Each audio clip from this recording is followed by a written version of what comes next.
No, but I think this is a flag plus a soldier. He became known as the Lost Battalion. Aside from the United States service members, several American civilians captured by Japanese on Java. PTSD is the name Hellfire Pass came from the appalling working conditions at around this site. In mid-1943, when the Japanese introduced the Speedo period. So, should we go over there? My conscience is telling me no, so we'll go there. You know, things like that. That's your conscience speaking, and that's God. And we're about to enter Hellfire Pass, Thailand. Alright guys, this is it. Hellfire Pass. Look at bamboo, man. Bamboo's so beautiful. I wonder if we'll see some pandas. Pandas love bamboo. I want to see mammals. This is number 3 right now. Bamboo's so important, guys. You can carry water with this, create a trough. You can create plumbing with this, guys, which is what they did back in the day. You create a bed out of bamboo. Bamboo is like underrated, man, especially in the Western world. Cutting these could be dangerous though, because they could split you. Like when they split, the split itself can hurt you, sometimes causing bad sores and stuff and cuts and all that. People use them to whip you too, huh? Bamboo. I actually had a bamboo massage, which I would say is the best massage I've had since I've been in Southeast Asia, which is really good. Really works the muscles. Really puts the massage therapist to work a lot. Look at this. Look at this red insect. Look at this red insect. Look at that. Is that a tick? What is it? I don't know. It's red. It looks like it has sunglasses. It looks like a face with sunglasses.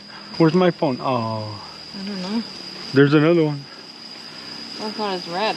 Thailand, Burma, Vietnam. Everyone here has suffered. Oh, yeah. Has suffered like everyone else in the world has suffered. Does it look? Doesn't it? The back look like a dude, like with sunglasses. Which way you pick? I think I mean it's supposed to be this way, but Let's go. Look at this beautiful butterfly, man. For me, butterflies are beautiful. very colorful and big. Have you ever noticed how tight people say excuse me? No. Like, Oh. like, watch like when you're passing by at the market next time. Just see them and they try to make themselves as meek as possible. Oh, for me they do it a lot. This beautiful greenery. This is what I live for. So glad we're out of Bangkok. We escaped Bangkok with our lives. Try to kill us plenty of times with vicious diarrhea attacks and vicious upper respiratory attacks. Jeez, there's like a new unheard of viruses and bacteria were everywhere. That's so sick. But I learned a lot, and from God. God put me in some situations in Bangkok that, oof, man. They said go off the trail at your own risk. So, you know what I'm saying? They didn't say do not. So, no risk, no reward. Seriously, no risk, no reward. That's applied to everything and anything in life. In love, number one, my wife and I, we took a big risk. My wife was a player before she met me. No, but you know, love is always a risk. But you gotta take it. You gotta trust God. You have to take it. The risk. God will guide you. Your conscience. That's God. So listen to your conscience. Some people call it a gut feeling. Gut feeling is different than your conscience, because your conscience is clear. Gut feeling is almost impulsive.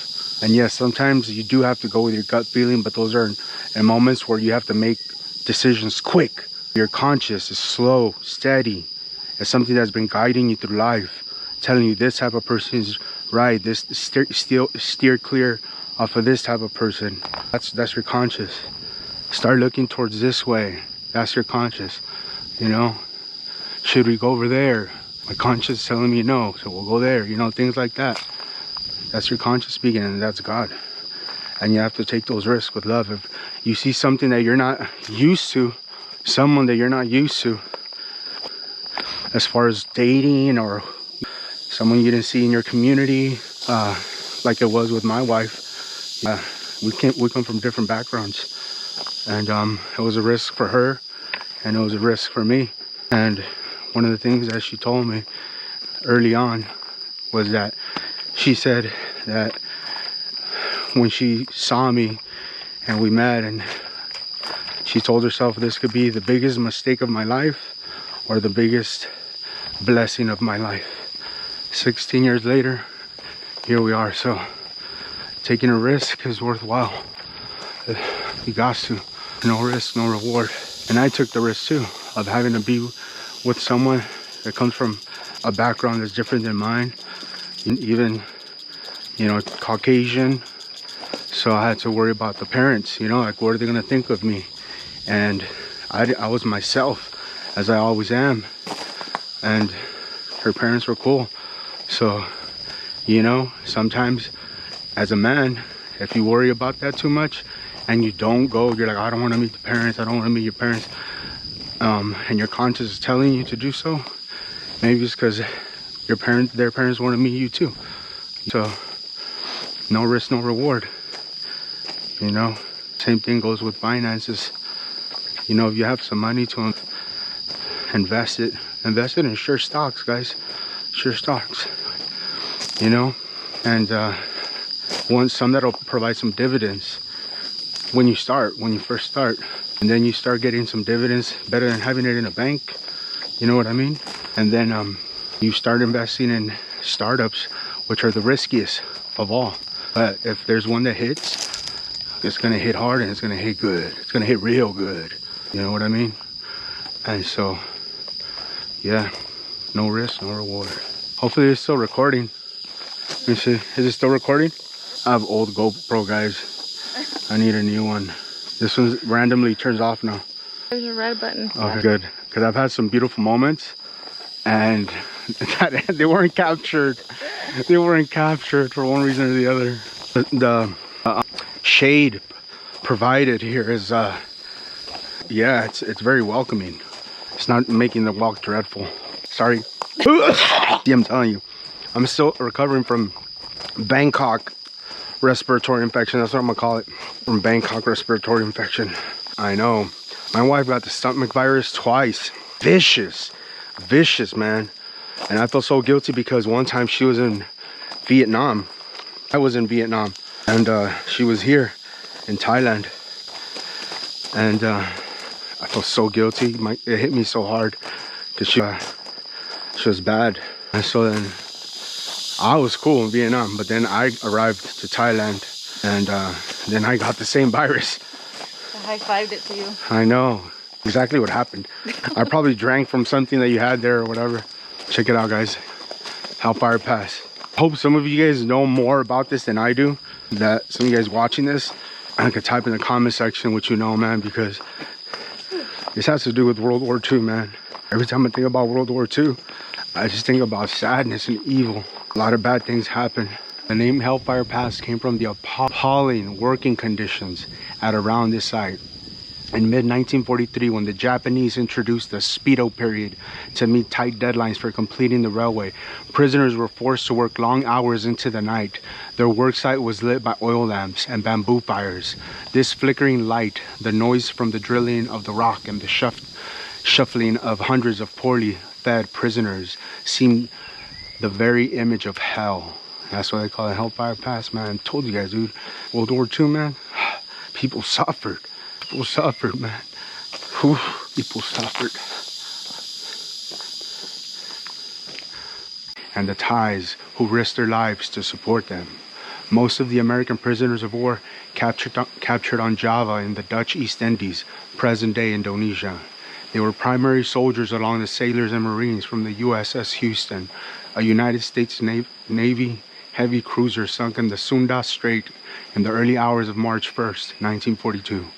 Before sinking, the USS Houston's crew rescued merchant marines and soldiers of the 231st Field Artillery 36th Division, Texas National Guard, from a torpedo troop transport ship, which had been sent to assist with the defense of the Dutch East ship, which had been sent to Dutch East Indies.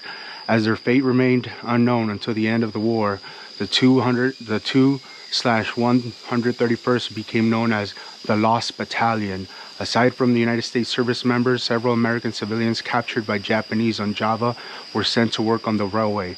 Approximately 134 Americans died on the Burma-Thai Railway, and all were repatriated to American soil following the war. The section of the railway known as the Hellfire Pass is a stark reminder of the grueling conditions experienced by Allied prisoners of war and the thousands of Asian civilians forced to labor for the Japanese. Given on this day by the veterans of foreign wars of the United States of America, 26 October 2023. So not too long ago. Thank you for your service. And may the wars stop, guys. May the wars stop. That's my prayer. Too many wars going on. People suffer mentally. PTSD. PTSD is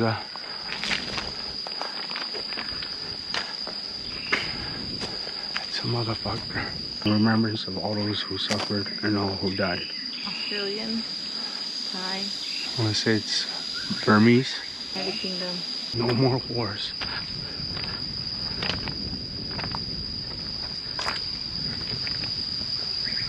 No more wars. No more wars. So much mental pain out there in the world because of wars. Today, right now, I pray for everyone struggling with PTSD, everyone suffering from mental pain, that the love that God the Father has for Jesus may be put in your heart so that you can look to Him for comfort and find solace in His love. In Jesus' mighty name I pray. Amen. Look at this, guys. Come on. Come on. Come on.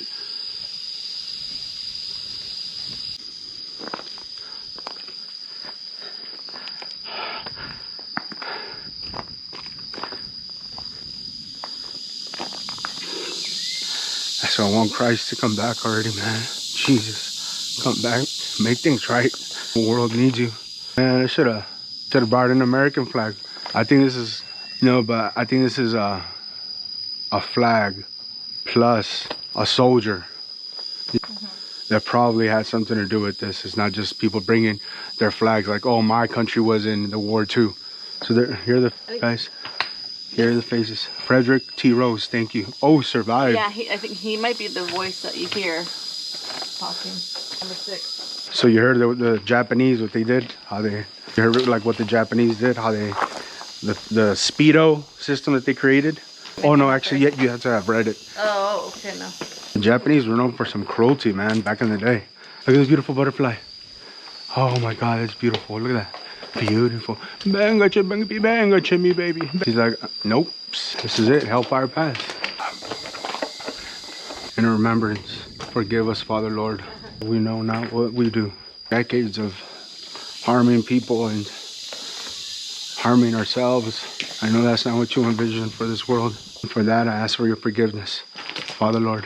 Señor, perdona tu pueblo, Señor. Perdona tu pueblo, perdónale, Señor. Forgive us all. And here, before traveling to Thailand, I had no clue that Thailand was part of World War II. Like I said, guys, I'm not a history buff. I'm not a war buff. I learn as I go. I had no clue Thailand participated in World War II. Look, here's the American Prisoner of War Memorial. This memorial honors the approximate 690 American prisoners of war who labored for their Japanese captors under horrific conditions on the Burma-Thai Railway. This is what war does. Cruelty. Straight up cruelty. Come on. Still on? Yeah, I see the red button. It's good. Look for trash. Yeah. What do you think this is made out of? Blue. Oh man. Today's June 18th. Putin literally has got nuclear warships stationed in Cuba. Israel is bombarding Gaza. So many wars that aren't on the news are happening in Africa. Next door, neighbors in Burma going through civil war. What is happening? I'll let you guys tell it.